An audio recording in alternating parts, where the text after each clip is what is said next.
I'll lean over you for just 1 second, and then everybody sits. Lori, are you there? It's Shayna again. I am. Okay, Anthony Mazuka is ready, and he's going to lead off the call. Okay, I'll go ahead and transfer you through. You'll just hear the music while I start the recording equipment, and then I'll turn things over to him. Thank you. Okay, thanks.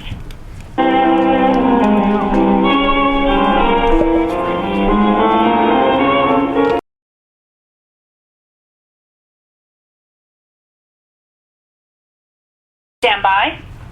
Good day, everyone, and welcome to the Viacom Bellator Conference. Just a reminder, today's call is being recorded, and at this time, it is my pleasure to turn the conference over to Anthony Mazuka. Please go ahead, sir. Thanks, Lori. It's a very exciting day here in the Bellator offices. I want to thank you all for joining us today.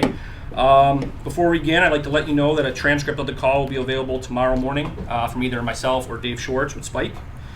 Today on the call, we have Bellator CEO Bjorn Rebney, as well as Quentin Rampage Jackson and Tito Ortiz, who will be discussing their November 2nd fight live on pay-per-view from the Long Beach Arena.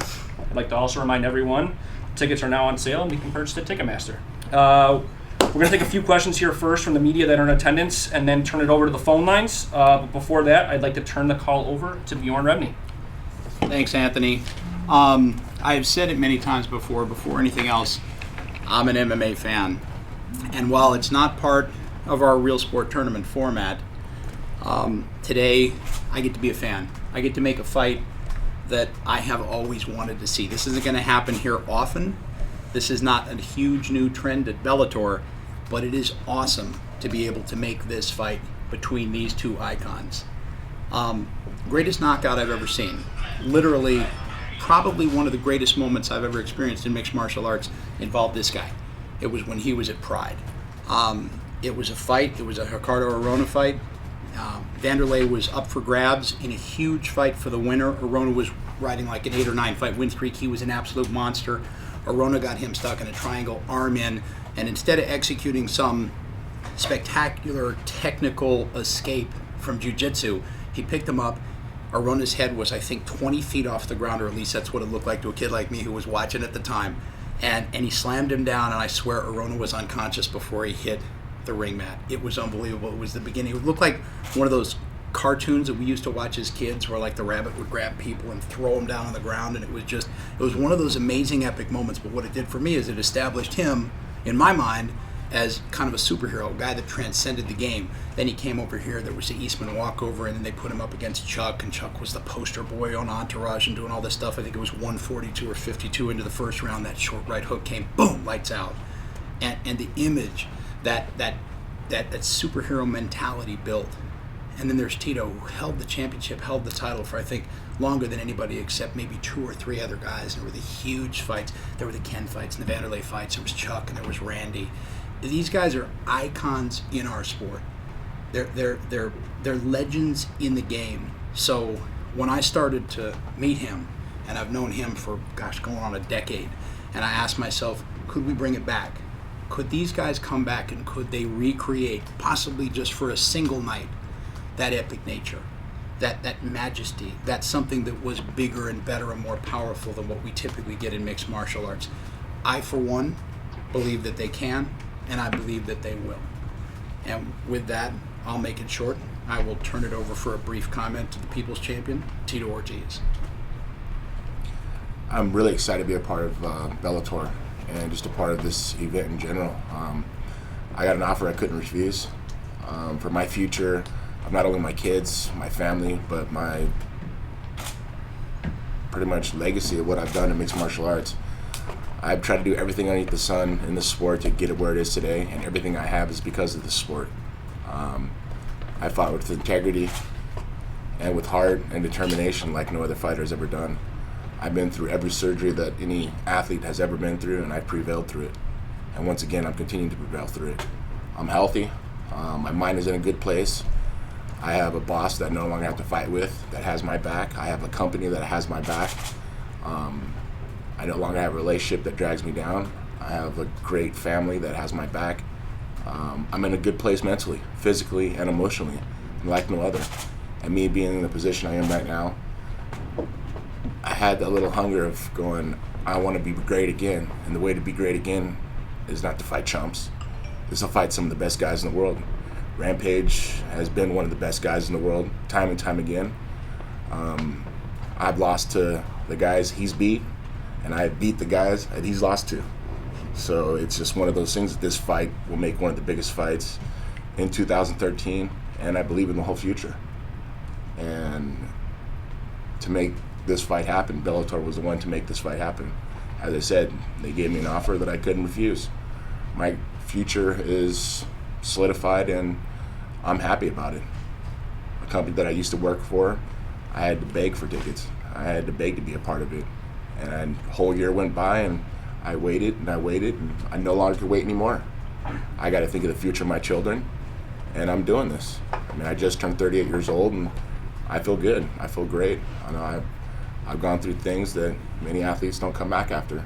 And just because of my positive mindset and the way my body reacts, and thank God of blood that's in me from my parents, that I'm strong, I'm healthy, and I want to fight. Just to have a positive environment around you makes your mind in a different place and in a better place to compete. And to compete with a strong mind, people saw what I did to Ryan Bader. My relationship was on hold for 8 weeks. Never said a word. All I did was train with my kids, train with my kids, train with my kids. And that was it. People saw the outcome in the Bader fight. When my mind is in that set, my back's pushed against the wall, and I'm not supposed to do anything special. I do things very, very special. I do things in a great way. And here with Bellator and against Rampage, November 2nd, I'm going to do something even greater. Everybody will see. Rampage. No.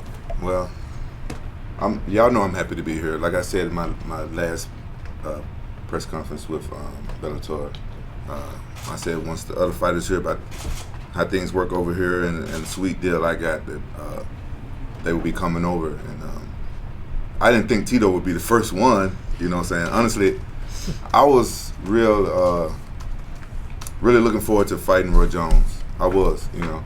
And but Tito signed with them, and you know, Bellator's already done so many things for me. They made my dream come true of being a pro wrestler and stuff like that. So I was like, you know what? I'll fight Tito. I didn't even give, you know what I'm saying, any headache or nothing. I said, okay. Tito came over. He signed with Bellator. Hell, I'll fight him for my first fight.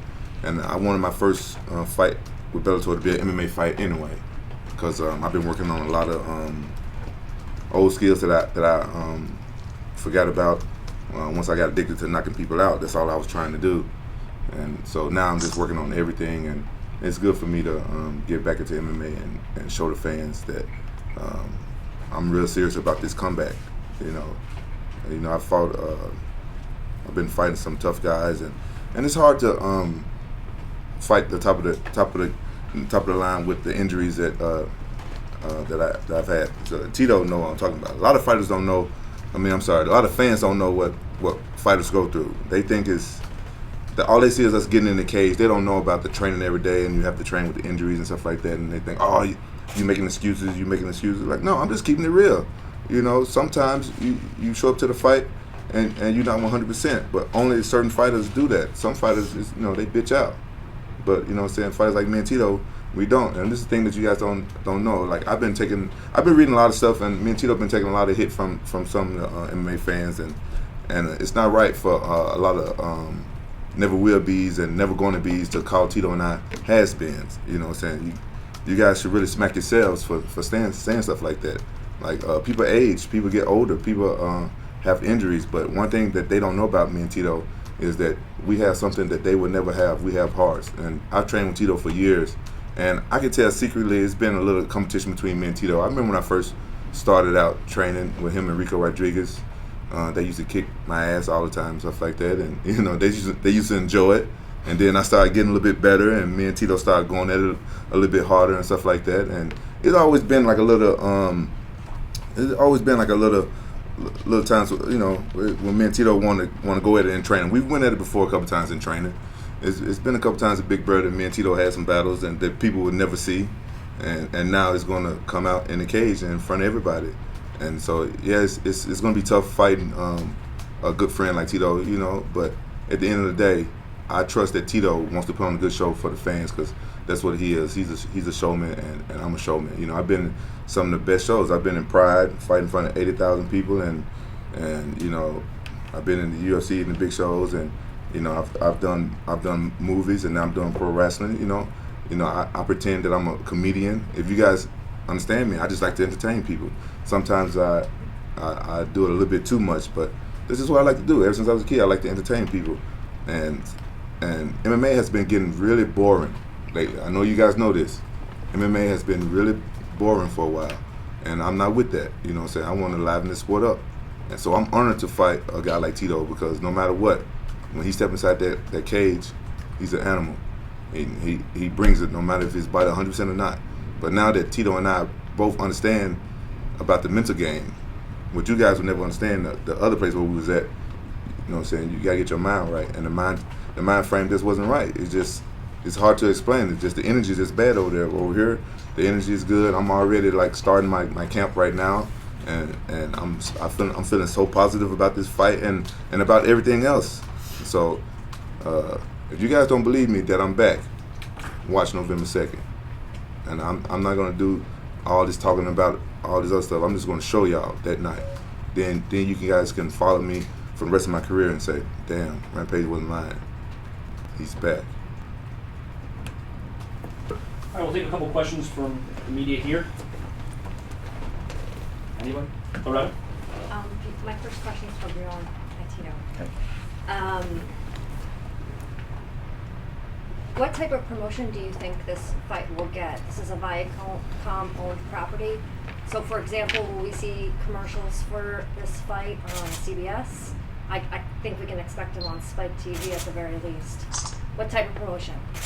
Big, in a word, big. You know, there's a large-scale commitment that Viacom has behind Bellator. They have been an amazing partner, and the opportunity to do this fight, the opportunity to take our first step into pay-per-view will be met with a lot of support. It'll be met with cross-platform support. I think you'll see, I know you'll see that support across expected and some of the unexpected kind of tributaries underneath that larger Viacom umbrella. So you'll see the Spike stuff obviously all the time. You'll see all kinds of programming that'll support this fight, build up to it, tell the story behind Tito and behind Rampage and behind what's going on here in Orange County as they prep. But you'll see cross-platform, MTV, MTV2, VH1, BET, comedy, etc. You'll see a lot of different support vehicles, and you'll see that full machine as we've seen it with Rampage, and it's worked so effectively in terms of what we've been able to do with Dixie and TNA and what we've been able to do on Spike. You'll see that vehicle running full throttle in terms of the promotion behind this fight. So you'll see an awful lot, and you know, people forget underneath that larger umbrella how many different vehicles there are that reach how many different demographics underneath that larger Viacom umbrella. It's enormous. Will we say go all the way up to CBS though? Commercials on CBS? Well, the CBS relationship is one that's a little bit more distanced than it was in the past, although there are some small tentacles. I mean, the real that family that we're part of is really that MTV, MTV2, VH1, comedy, BET, you know, CMT, Spike, Paramount, etc. That's where we live. And I think that's where you'll see the vast majority of the support for this fight. And then, of course, there'll be huge PR campaigns behind it. These guys will be everywhere talking about it.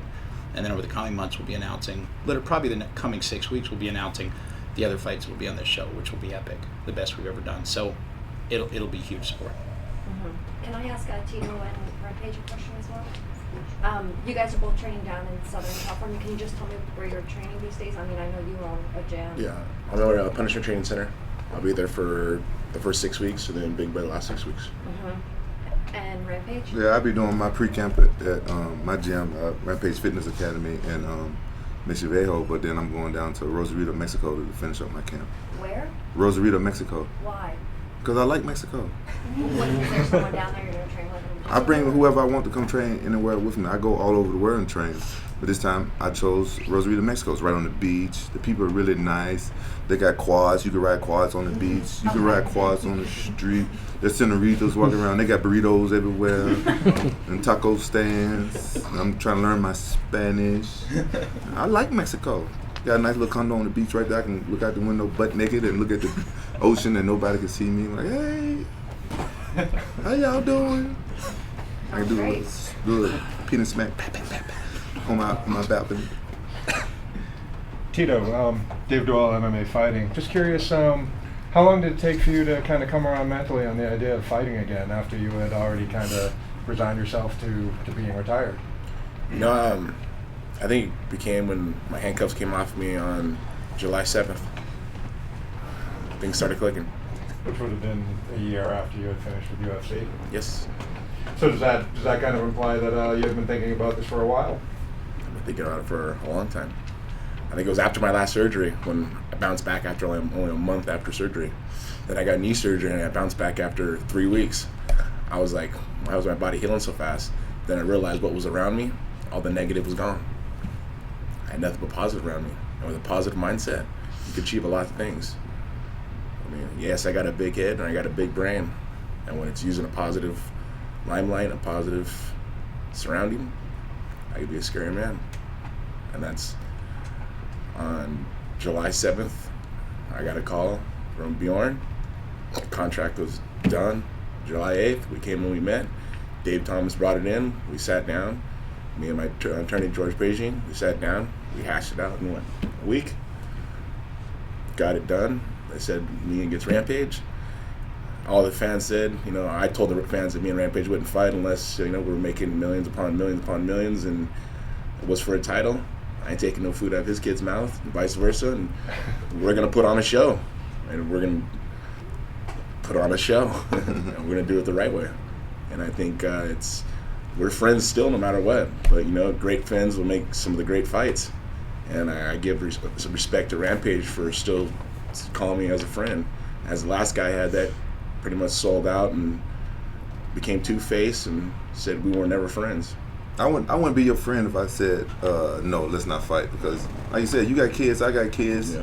and it's all about giving the fans what they want. Like, I couldn't be a friend, like, because we do stand to make a lot of money here, but that's not what it's all about. No. Well, I agree with Tito's, like, the positive energy. It's like, I'm just excited to be involved with a positive company, but I just want to let you know we can always be friends. Yeah, always. Just November 2nd, we're not going to be friends. No. Until later on that night when we drink and have a free Sure. drink. That sounds good. Yeah.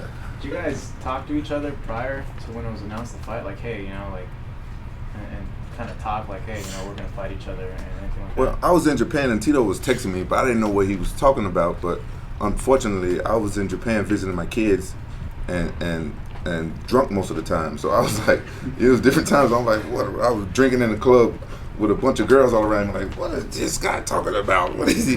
I called him when I get back to America, but I didn't know what he was talking about. Because honestly, I thought I was fighting Roy Jones. You know what I'm saying? I'm just as shocked as anybody else when I found out, like, oh, Tito signed with Bellator. And my manager told me, I'm like, are you kidding me? He said, no, Tito. And I knew fighters was going to come over when they found out how cool Bellator is and how they know how to treat fighters. I knew it was going to happen, but I didn't know it was going to be this soon. So I was like, And that's one of the good things too. Bellator isn't about the brand. They're about making stars and making people as they should be. When we go in there, we kill ourselves, practically. And you want to be a superstar, you got to put in the time, you got to put in the work, and you got to put on good fights. Bellator wants to support those guys to do that. It's not about the brand of Bellator. It's going to always be there. It's about fighters, about making superstars, and Bjorn understands that. And for once, a business understands that. And to have him behind your back by doing that, that's what I always dreamed. That's what I always tried to do. When I first started MMA, that's what I wanted to do, was to spread the word of mixed martial arts. This isn't called UFC. This is called mixed martial arts. There's these different companies that are called, you know, UFC, Bellator, but this is about mixed martial arts. This is truly what it's about. Us fighters who put our lives on the line, we're the ones that are putting people in those seats and the pay-per-view buys. We're the ones putting our life on the line to make that happen. So I think we're the ones that should be getting the most recognition out of anything. And everybody else will just get the rest as it comes in. Now, Bjorn, is this deal similar to Rampage's, where it's a big deal spread across, where he has options to do pro wrestling and other things like that? Yeah, there will be and are other pieces of Tito's deal that make it more expansive. I mean, like, you know, Tito just said it in kind of in a nutshell, is that we've never been about building this brand. We're about using the brand to help propel the brands of fighters, because the fighters are going to bring this brand along. The brand's not going to bring the fighters along. That's the way it works in every other major sport: football, basketball, baseball. It's superstars that bring those leagues along. The leagues don't bring the superstars along. So he hit it. So Tito and I I've known Tito for a long time, and we did some stuff in the entertainment realm together about a decade ago. It was unrelated to mixed martial arts, but there are other pieces to his puzzle as well that you're going to see start to unfold as well. Can you Which are say great any of those pieces. pieces right now? Some theatrical things that come off of kind of the heels of what he and I did together. I don't know if it was 10 years ago, but 7, 8 years ago. About 8 years ago. Yeah, 8 years ago. Just, mechanisms. I mean, if you see action stars today, and you see the guys that are making that transition, you see Randy, who's been working, with us vis-a-vis Fight Master. That's a very natural transition. It's a very seamless transition in terms of consumer understanding, and that's part of a place that I can see both of these guys making that transition. And is there a price point yet for the pay-per-view? Price points will vary depending on the distributor. We'll have $35 price point. There'll be some 40s. Some of the distributors may push it up to 45. It'll be distributor specific in terms of where they're located around the country. Why is that? Pardon me? Why is that? Why is it not one? Because they know. It's very much like our relationships we have with fighters. They're the experts in that field. They understand what their different consumer base is going to be able to withstand and what they're going to want to pay for a certain fighter for a certain event. So we leave it more in the hands of the distributors to make that determination, as opposed to mandating to them or directing them as to exactly what it will be at one singular price point. There are different markets which are hotbeds of mixed martial arts, which have shown a propensity to buy huge numbers. There are others that don't quite buy as much, that we want to fertilize and to get to be better mixed martial arts targeted markets. So we've left that in the hands of the distributors to make some of those determinations. And you said 35 to 55 are the price points? 35, I think there's a very high likelihood that we will not exceed the $50 price point. Again, it's going to be in the hands of the distributors, but a lot of it has been around the $35 to $45 price point in terms of what we've been talking about. What's it going to take for this pay-per-view to be a success? Like, how many buys do you guys consider, hey, this is a good deal, we came out of this looking good? This is literally, this is our first foray into this marketplace. So I'm not one who, the same question comes up oftentimes about ratings. What's a rating success? Is 700,000 that we did last week a success? Is it not a success? Is $1 million average a success from last season? I don't typically kind of put the flag down on those and say, hey, we're going to hit this or we're going to do that. And I look at it as an MMA fan. I look at the guy sitting right here to my left and the guy to my right. I recognize who they are. I recognize what their cue scars are and their brand awareness and how people respond to them. I know what's coming up over the next 6 weeks in terms of the other fights that are going to fill out this card, which are epic. I think it'll do well. I always look at it from a simplistic scratch and sniff perspective. I sit around with my goofy buddies that I've been watching fights with for the last 19 years, and I say, would you buy it? Is this something you'd pay for? Would you watch it for free? And it's a simple scratch and sniff market analysis, but it works pretty well. So I think it'll do well. And Tito and Rampage, can you talk about this too? Like, this is their first pay-per-view. This is going to kind of set the tone. Is there added pressure on you guys to, I'm used to fighting under pay-per-views that get over 1 million pay-per-view buys. The fans know what they want to see. When I come out and fight, sometimes I come out and fight injured, sometimes I don't, but I put my life on the line when I come out and fight. My job is to entertain. From bell one, actually from when my music starts until I walk out of that cage, it's a show. I'm going to fight with heart. I'm going to fight with determination. I fight like no other. And I go out there and I sling for the fences. My last fight left a bad taste in my mouth, and I thought I won the fight. And when you drop someone twice and you take them down 4 times and you smash their face and they go run out of the cage crying, I don't understand how I lose a fight. But you're only as good as your last fight. And Rampage, he brings in, he fought the number 2 guy in the world, and he put on a great show. People are always looking like he was almost going to knock him out. We're still here to fight. We're going to put on a show. I got heart. I want to fight. When I want to fight and I don't have someone behind me just talking smack, it's great to have a boss that's going to have your back, who's going to support you in a great way, have a company that has your back and supports you in a great way. When I have that feeling of graciousness of being here, it makes me want to do it. When I'm sitting there and I have someone barking at me and yelling at me and talking shit the whole time, I don't want to be around that. I don't want to be around that. It's negativity that just sucks the life out of somebody. I like when I could propel it to a better and a greater establishment. And I think here at Bellator and with Viacom, this sport's just going to get bigger. Bellator is on the map, and going up is the only way it's going to go.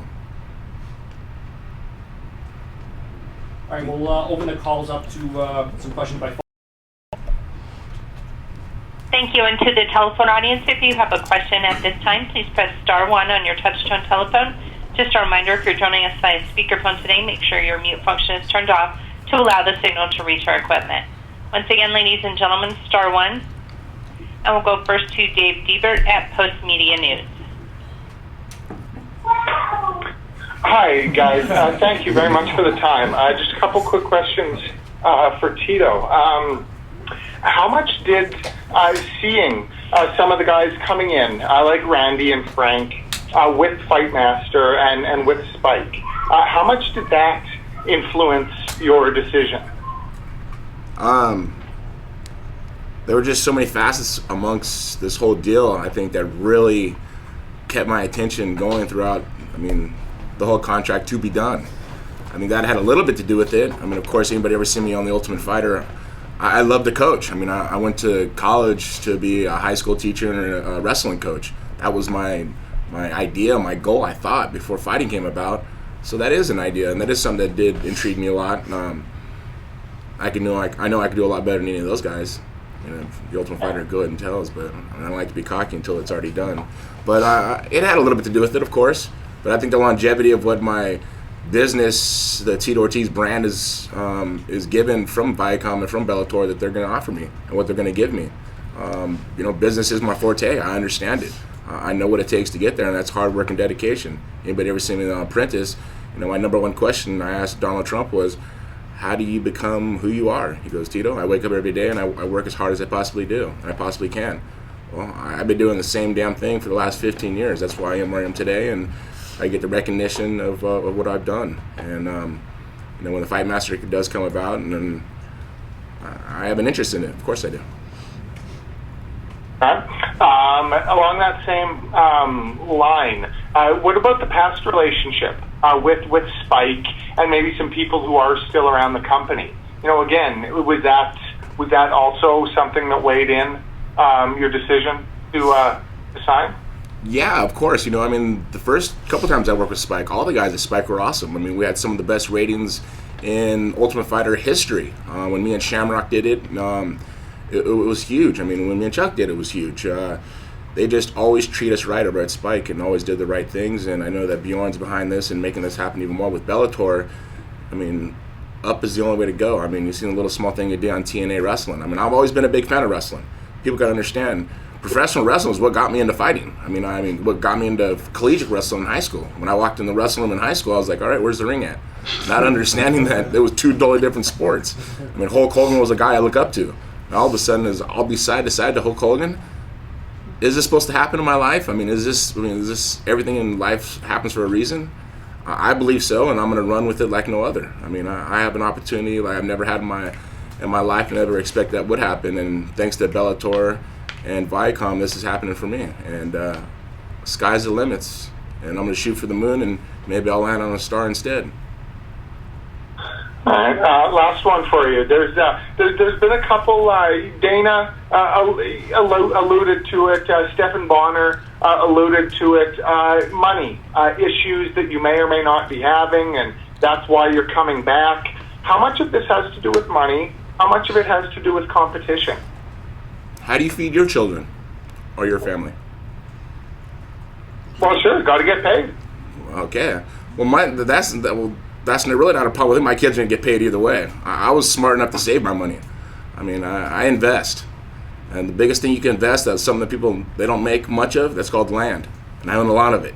And I'm smart with my money. And right now, it's about making history.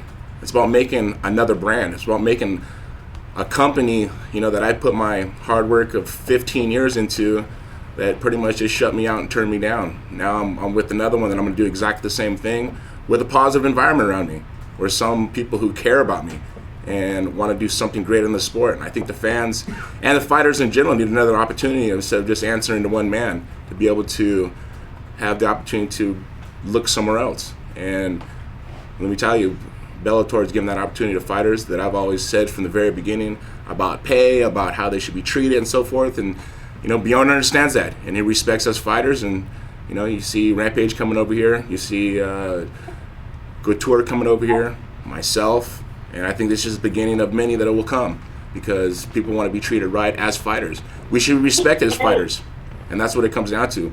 We're the modern day gladiators, man. You win the crowd, you win your freedom, and I did that a long time ago. Okay. All right. Thanks, Tito. Thanks, you guys. And we'll go next to Karyn Bryant at MMA H.E.A.T. Thank you for taking the call. I've got a couple of questions. First one is for you, Quentin. A lot of people kind of thought we were getting punked with the talk of Roy Jones, and I know you and I have talked over the years a lot about your desire to box. So how close to reality was that? And, is that something that you and specifically Roy think you can come back around to after the Tito fight? Honestly, I think Tito fucked up that fight. The whole time I was getting ready to prepare for Jones. I was going to get down to 200 pounds. I was already setting up a boxing camp and everything. Then when Tito signed to Bellator, I was like, damn, there go my Roy Jones fight. But I think I think that the Jones fight will come around eventually after Tito and I fight. If everything's go according to plan and everything, I'm sure that's a fight that'll happen because Jones is very interested in fighting me. Well, that's good, but there's nobody else that you would consider if Roy doesn't work out? Because certainly, there was also talk about Roy and Anderson, and so was Roy a specific target for other reasons as well? Well, it just came down to that. Like when I was boisterous about leaving the UFC and I wanted to box before I even signed with Bellator, I was being real. I wanted to box because I heard Kimbo Slice was out there doing some boxing and he was doing good. I was like, hell, I'll box him. I just wanted to try boxing because if you think about it, I've done everything else. I've done wrestling, I've done jiu-jitsu tournaments in the beginning of my career, and I've done some K1, and I've done MMA apparently, but boxing was the only thing that I haven't done. So I was like, man, I want to try it before I retire. Because honestly, before Bellator come around, I was thinking about retiring because I didn't want to fight for the other company I was with no more. So I was like, hell, boxing's the only thing that I could do, and because there was no other company out there that I really was thinking about until I met Bryant, and so it just played out the way it did. When Tito came over, he fucked all that up. Tito, do you have a response for that? Being the guy who put the wrench in the works? I didn't mean to, but I want to fight. I want to fight the best. I come here and I fight somebody who no one knows, and all of a sudden people are like, "Oh, Tito's getting a gimme fight." I don't want no gimme fights. My whole career, I've always fought the top 5 in the world. I've always been tried to be shut down, and sometimes I come and I shut those people up, or I walk away with a close loss. But I've always came out and put on a show. And when I came here, I didn't want an easy fight. And it's about putting the friendship aside, as I say, and give the fans what they want to do. Our job is to fight. My job is to fight. Rampage's job is to fight. I love it. And when I have a positive environment around me, I love it even more. And I think, business is business. And on November 2nd, it's going to be business. I'm putting my poker face on, and Rampage better shuffle the right cards. Nice. And I just have one more question for Tito. There's something kind of fun about the idea of you and Rampage fighting, but there's also, the possibility that you guys could have done it as a pro wrestling element. Like, was there ever a consideration of you guys doing it in that way and sort of recreating hyper versions of yourself and doing it as a pro wrestling match instead? What? How do you do that without pulling a punch? I don't understand that one. I hit with bad intentions. I know Rampage does the same thing too, so I don't think I could be a wrestling match. And stay tuned into TNA Impact. You never know what you may get. I wouldn't mind being a tag team with Tito on down the line once we learn. Wouldn't be the first time, that's for sure. Yeah, we did it back in the day. I wouldn't mind after the fight. Something totally different. Listen, we wasn't talking about tag team and you're married. Hey now. When did you get here? Oh, your husband here you got on me. I got to watch my mouth in front of him. I didn't even see you there. The next question is from Alec Goff at onlineworldofwrestling.com. Thank you very much for taking my call. My first question is both for Quentin and Tito. Both of you guys have been with Impact Wrestling. Tito in the past, and Quentin over the past few months. My question is, how's the locker room accepted you guys? And then how many of the guys have asked you for advice, considering you guys have been part of the biggest TV events and the biggest pay-per-views? Well, the guys are really cool with me in the locker room. No one's asked me for any advice. I've been asking all them for advice. They've been showing me little tricks and stuff like that since I haven't been able to train pro wrestling much yet. So I've been learning from those guys, but no one asked me anything about MMA. Same with me. I mean, all the guys are very respectful towards me, and I respect each and one of those guys. You know, people say professional wrestling's fake. Once you take a couple bumps and you get slammed by a chair a few times, I mean, those chairs are, you know, metal. And those guys, you come out, I mean, Jeff Hardy, a guy who I've been watching forever, and he's a part of TNA, and that was one of the guys that kept me into UFC. I remember being at WrestleMania, and then the Dudley brothers and the Hardy boys, they had their ladder match, and I was like, all right, I think I'll continue fighting because you guys are crazy. But hey, like I said, it's a thing I've loved since the very beginning. I can remember when I was 6 years old watching, you know, Macho Man Randy Savage and Tito Santana and Hulk Hogan and Andre the Giant. I mean, as a kid watching that stuff, now all of a sudden I'm associated with it and I'm a part of it. You know, Jeff Jarrett and Hulk Hogan, I mean, TNA wrestling, you know, Dixie Carter's a wonderful woman there who's really embraced us as fighters to come in and make that crossover. I would love to make that crossover. It's just going to take some time to work and do the diligency of being a professional wrestler. And the only way to do that is to practice. If you want to be the best you possibly can in your life, you got to practice at what you love to do. You know what? I gotta say this, man. I hate when people talk about pro wrestling and they call it fake and stuff like that. I wonder what they think about action movies, because at least pro wrestlers, they do their own stunts. Exactly. Like most actors, they can't even do their own stunts. I don't understand why. I don't understand what this. I mean, that's the respect value that I have for the professional wrestlers, and you know, they came with open arms to me, and they were like stoked, they're like, wow, we're happy to be that you're a part of this, and I'm like, wow, you guys are happy. I'm happy to be a part of it. Now, even better than that, Rampage is there. I mean, from the beginning, you understand, me and Rampage, we've known each other for 15 years, and when he was over in Pride, and it was just, you got to sell yourself the right way so people either love you or hate you, and we both understood that. Thank God gave us the gifts we have to fight the way we do, and we're the champions that we were and continue will be. It's going to be exciting. And November 2nd, like I say, we're going to put on a show. And my next question is for Bjorn. Bjorn, with this fight has definitely caused a lot of talk. This is a big fight that a lot of people are talking about. Are you kind of disappointed, I guess would be the word, that people aren't talking about the dominant performances of Michael Chandler and Ben Askren at the same show?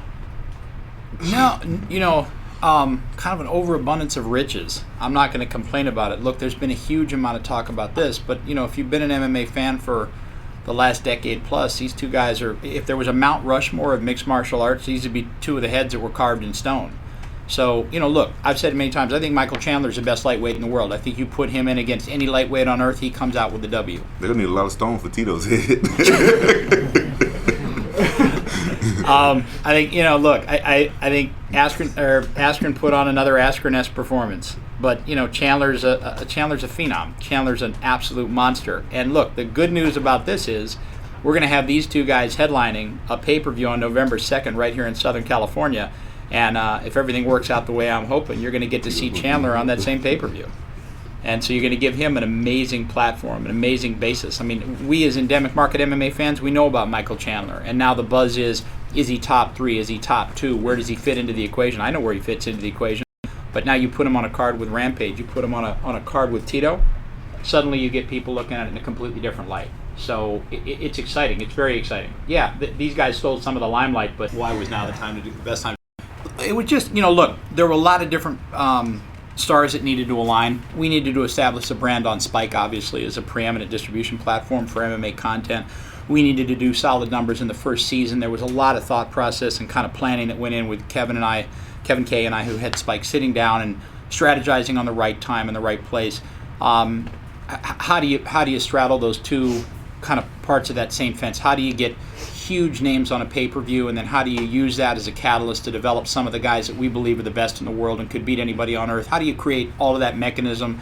How do you use the Spike show that we're doing this fall as a as a precursor, as a barker for months leading up to the first pay-per-view. What dates are available? When's Mayweather fighting? When's the other folks doing a pay-per-view? Stations I had with his manager, with Dave Thomas, and the months it took to put this whole scenario together. I'm shocked it didn't break.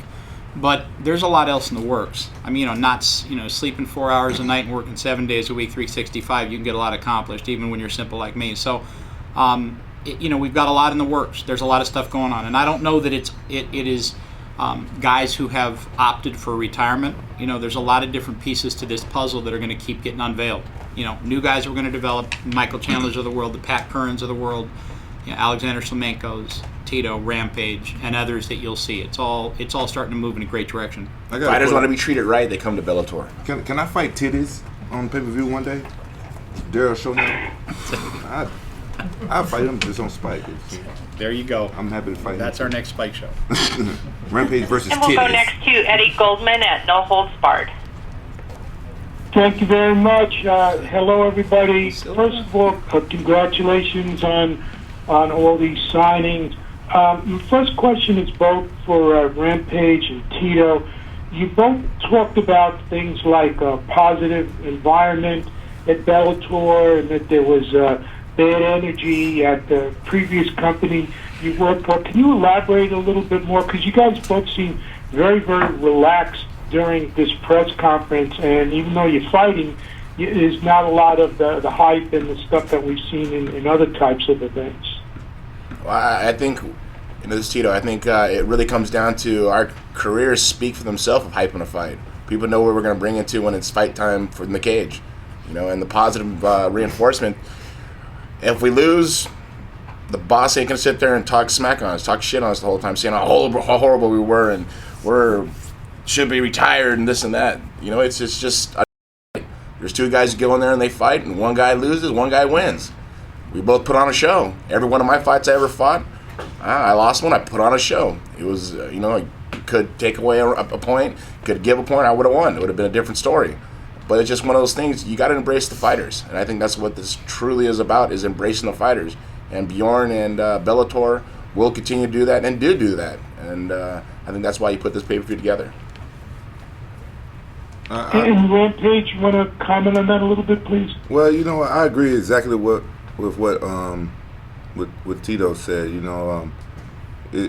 It's no secret that we both felt like we've been treated wrongly in the past, and he's exactly right. Like, it's a lot of pressure to put on the fight, especially in America, to win. If you guys could think about it, I come from fighting over in Japan, where it's all about putting on a great show. And you guys maybe forget, like, one of the biggest stars in Japan was Sakuraba, and he was one of the best showmen of all times. He was a pro wrestler, and he came over to MMA, and he put on a great job, and he won a lot of fights, and he lost a few fights, but it was still a show, and Japanese fans, they embraced that. Like, my first fight with Sakuraba, leaving the arena, I never forget this. Some girl gave me an ear job.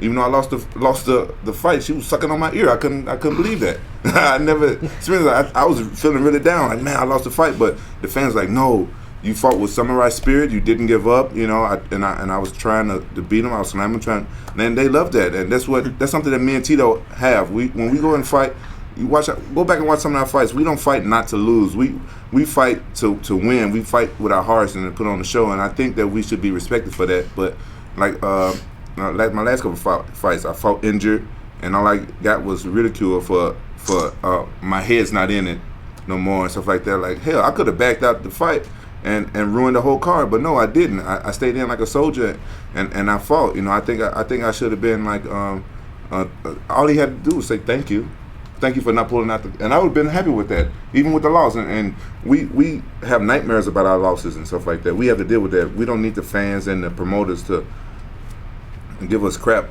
for losing when it's a 50-50 chance that we was going to lose in the first place. And a question for Bjorn. Bellator has even been using in its logo championship tournaments, the toughest tournament in sports, and things like that.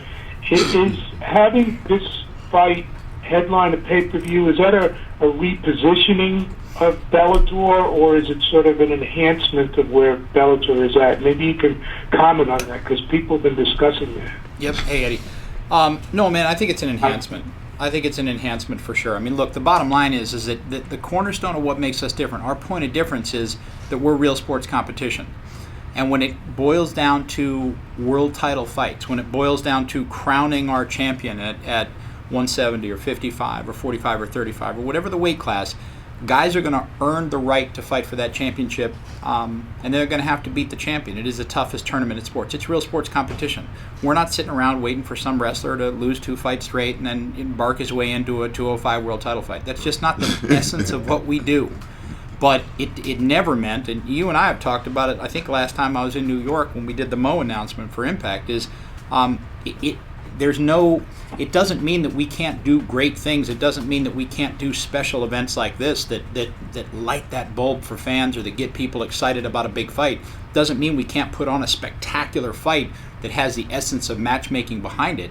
It just means that when you're talking about the cornerstone of how we build out our champions, it's still going to be based on that tournament. It's still going to be based on that objectivity, that real sports format. But it never means that we can't do special stuff like this. I mean, that's part of the magic of the relationship with Impact, with Dixie Carter. That's part of all of this stuff that we're putting together with our partners at Spike, is you add in these other elements. You make it bigger. And the cornerstone of making it bigger is to make the fighters bigger.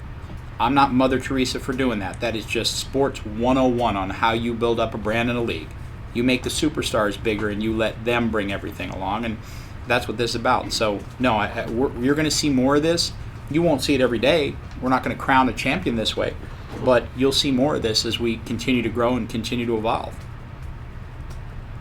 Do you have any idea how many title fights will be on the pay-per-view? How many are penciled in, to use Joe Girardi's phrase, at this point? Yep, a whole lot more in a little bit, Eddie. We're going to have a lot of title fights on this show. I mean, it will be a long pay-per-view. Because we're going to have some big title fights in the show. Obviously, Karyn's got a couple of defenses in the book right now. Chandler looked unbelievable. We got, there's a lot of meat on the bone in terms of title fights for us right now. Minikoff looked unbelievable at heavyweight. I think we've got a legitimate heavyweight contender now in the books, which was spectacular to see. So there'll be a lot of world title fights on that show. A lot of fives on that pay-per-view. Okay, thank you, and good luck to everybody. Thanks, Eddie. We'll go next to Dave Meltzer at MMAfighting.com. Hi, everybody. Bjorn, I have a couple of questions, and then you kind of answered them because I was going to ask about the format of the pay-per-view. So now Rampage and Tito, that's going to be 3-rounder, and then the title fights will be 5-rounders, yep, correct? That's right. Okay, and I mean, do you have kind of an idea of like how many fights that you're looking at total on the show? And what type of a show is it going to be? Like a bunch of title fights and then Tito matches the main event, or is it going to be a couple, 1 or 2 warm-up fights or tournament finals, and then a couple title fights, and then Tito and Rampage, or kind of what type of mix are you looking at? Well, the good news is that because of the Spike partnership, and you and I have talked about this before, because of the Spike partnership, now we've got what I always dreamed about having, which is a backlog for our champions across multiple weight divisions or world title fights. So we can pick and choose what world title fights to put on that show. So you will see a collection of world title fights underneath Tito versus Rampage. You may see another special fight to kind of kick it off, probably looking at 5 fights on the pay-per-view. Kevin and I have got to go through the numbers and work through the dynamics, but you'll either see a 2-hour or a 1-hour pre-show on Spike to build up to the pay-per-view on November 2nd. So, there will be our best names, our best fighters, and like I said, a lot of world title fights on the show, which is great. We finally got that mechanism set in place where we can deliver to our champions repetitive defenses, and that's what I always dreamed about having, and the Spike partnership's given it to me. So it's exciting to be able to kind of pick and choose the best fights that you can put on that show. Now, as far as like shoulder programming, are you going to do something with those 2 guys, or with some of your champions, as far as like whether it's a 1-hour preview show or whether it's a multiple-week preview show that UFC type of thing is done, or something completely different that's going to be airing on Spike and maybe other platforms as well in the last couple of weeks? Yeah, absolutely. We'll have some John Slusser and Kevin Kay and I have been working through the dynamics of shoulder programming that'll support this. the magic that we've got right here is that, Tito's in Huntington Beach, Rampage is 5 minutes from our office. Production company can plant themselves here and track these guys every step of the way in terms of leading right up to this fight. They're both here, and some of the greatest MMA gyms in the whole country are right here. So you'll see a lot of back and forth. I don't want to characterize it as 24/7-esque, but that's kind of the genesis of it, is the lead up to this incredible fight, what these guys are doing in terms of preparation, etc. The behind-the-scenes look at them getting ready for this fight. And you'll also see our other fighters. You'll also see the co-main event and the third fight and the fourth fight in terms of what they're doing to get ready for these fights as well. So there'll be a lot of shoulder programming leading up to this to give people really an inside view of what's to come November 2nd. And from the pro wrestling standpoint, how much? Rampage appears pretty much weekly, and how long can he do that as far as before the fight? Is he going to take some time off from there, or is he going to remain? And with Tito, how extensively, and is their storyline for this fight going to be part of the pro wrestling storyline, or is what they do in pro wrestling, whatever that turns out to be, going to be totally different from what you're doing with this fight? No, that's part of the magic of what we're doing right here, and that's part of what makes this partnership so cool and so unlike anything I've ever been part of in terms of television, is that literally I sit down and Dixie and I get on the phone with Kevin, and we sit down and we strategize on how we want to do it. How can we make Tito and Rampage bigger? How can we create synergy between them? How can we try to introduce some of those TNA Impact fans to MMA who might not have made that jump yet? That's part of the magic of this. If we're going to keep building this sport and we're going to make it bigger and bigger and bigger, we've got to bring more fans into it. We can't be protective in terms of saying, well, this is our MMA demo and this is the only way we're going to do it. We've got to bring people into it who otherwise might not watch it. Everybody that I've ever brought to an MMA show live, or that I've sat down and said, hey, you've got to watch this show with me on Spike, that watches it wants to watch another one. It is addictive in nature.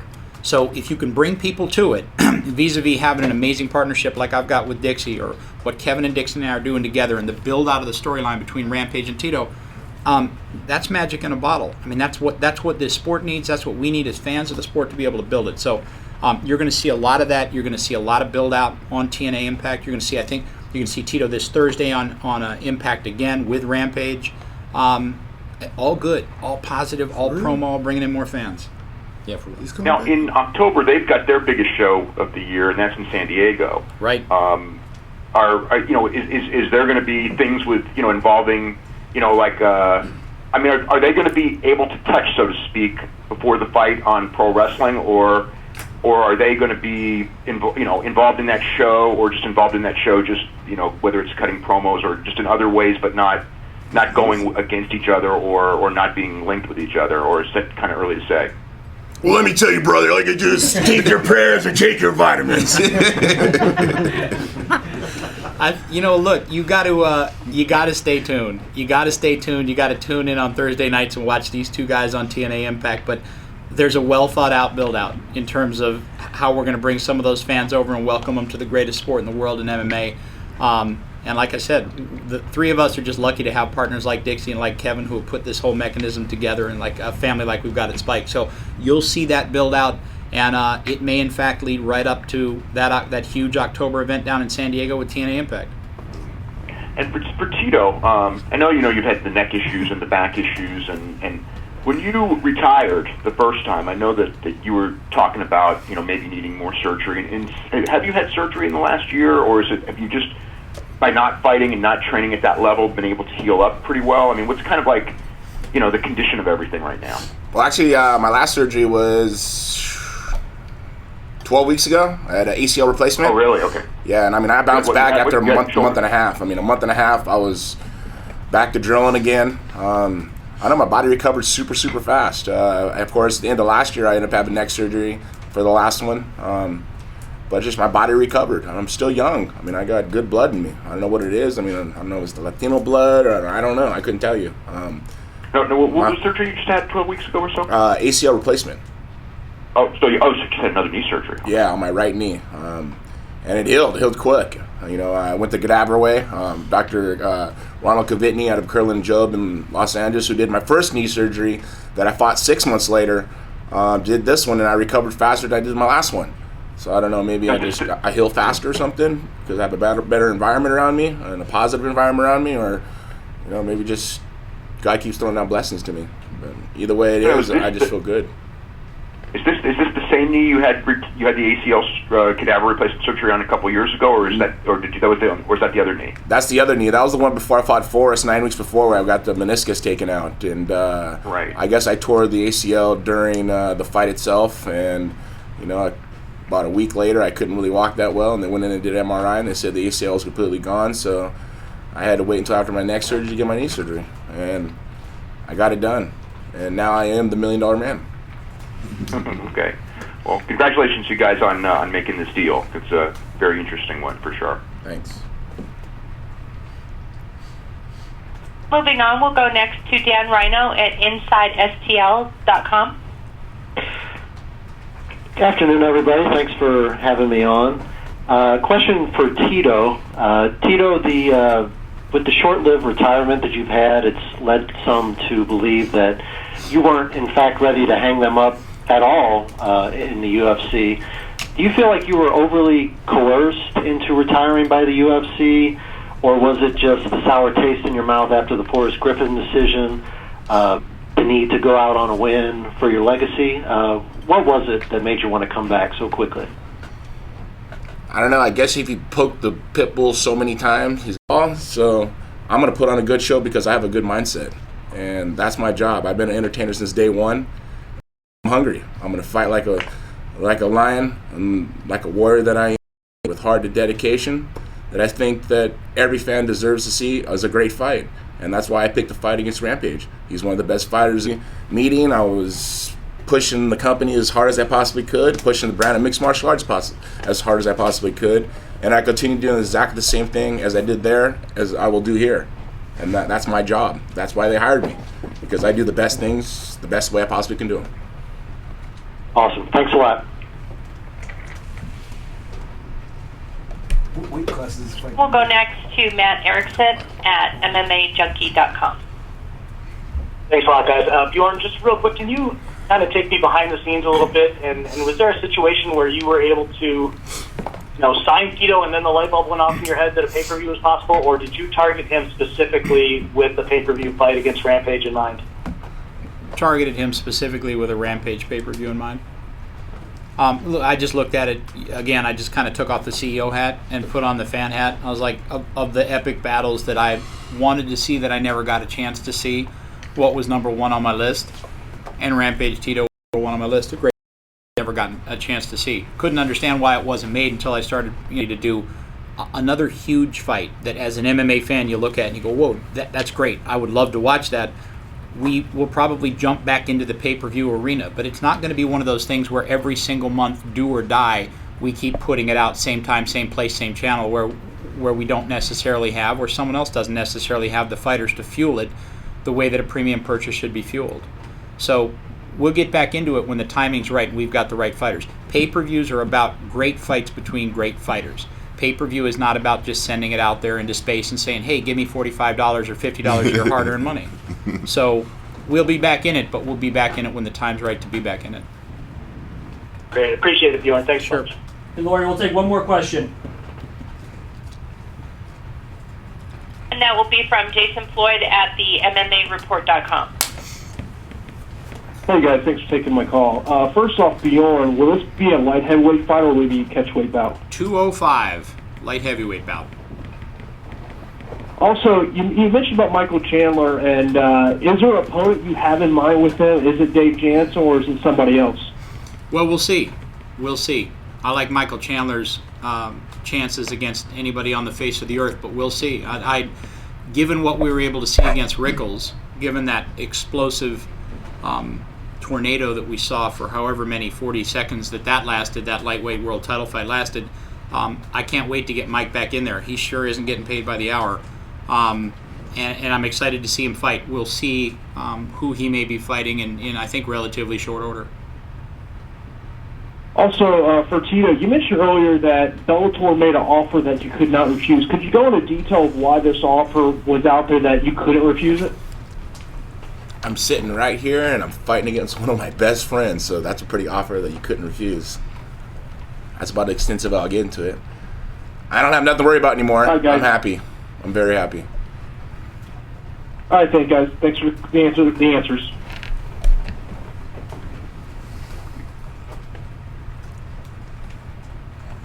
And that is all the time we have for our question and answer session. I'd like to turn the conference back over to our speakers for any additional or concluding remarks. Gentlemen? That's it. Thanks, guys. Remember, November 2nd from the Long Beach Arena. Tickets are on sale now. Rampage versus Tito. Thank you guys all for being here, and talk to you soon. Once again, that does conclude our conference for today. I'd like to thank everyone for joining us. All right, guys. Thank you for coming. That was awesome.